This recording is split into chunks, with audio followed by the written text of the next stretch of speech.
আসসালামু আলাইকুম রহমতুল্লাহি অবরকাতু। সম্মানিত দিনদার মুসলমান ভাই ও বোনেরা, যে যেখান থেকে আজকে আমাদের ধারাবাহিক কোরআনের রিডিং শিক্ষা ক্লাসটি দেখতেছেন, সকলকে জানাই আন্তরিক শুভেচ্ছা ও অভিনন্দন।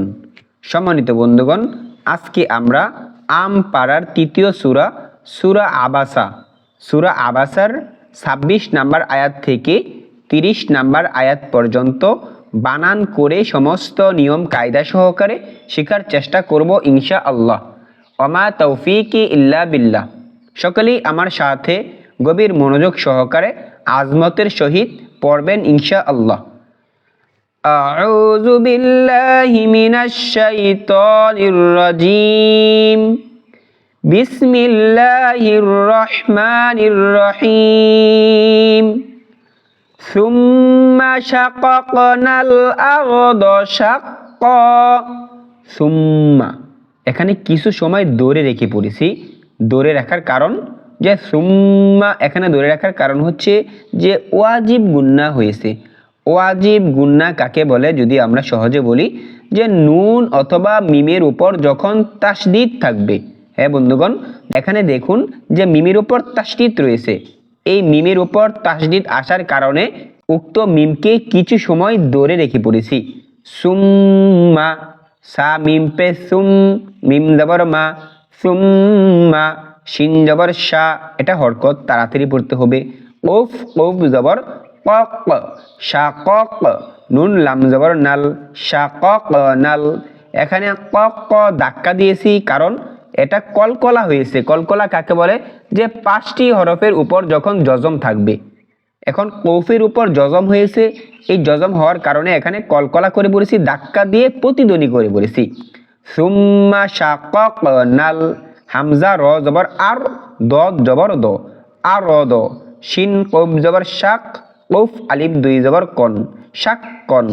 অক্ফ করিলে শাক্কন থেকে শাক ক হবে, কারণ 2 জবর থাকলে 2 জবর থেকে 1 জবরকে বাদ দিতে হয়, আরেক জবরকে লম্বা করে পড়তে হয়।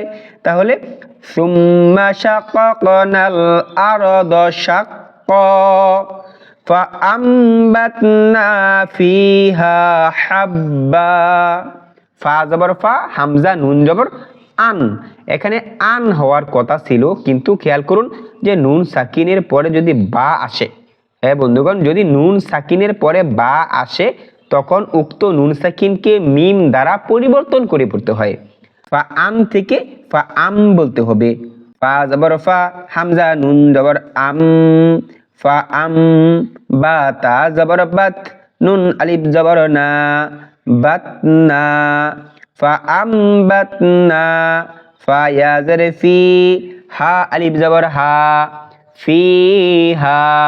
ফা আম বাতনা ফিহা, হাবা জবর হাব, বা আলিফ 2 জবর বান, হাব্বান। ওয়াকফ করিলে হাব্বা, ফিহা হাব্বা, আমবাতনা ফিহা হাব্বা। ওয়া ইনাবা ওয়া কদবা, ওয়াও জবর ওয়া, আইন জের ই, ওয়া ই, নুন জবর না, ওয়া ইনা, বা ওয়াও 2 জবর বাউ, ওয়া ইনা বাউ। ওয়াও জবর ওয়া, কফ দদ জবর কদ, ওয়া কদ, বা আলিফ 2 জবর বান, ওয়া কদবান। অক্ফ করিলে ওয়া কদবা, ওয়া ইনাবা ওয়া কদবা। ওয়া যাইতুনা ওয়া নাখলা, ওয়াও জবর ওয়া, জা ইয়া জবর যাই, ওয়া যাই, তা ওয়াও পেশ তু, নুন ওয়াও 2 জবর নাও, ওয়া যাইতু নাও। ওয়াও জবর ওয়া, নুন খ জবর নাখ, ওয়া নাখ, লাম আলিফ 2 জবর লান, ওয়া নাখলান।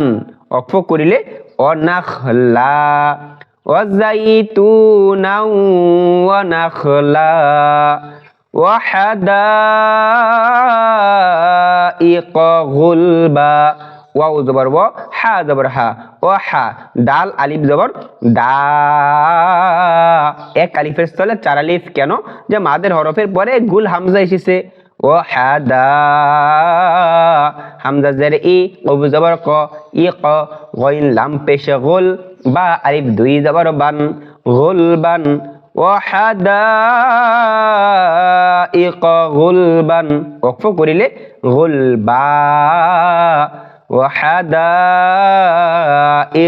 গুলবা।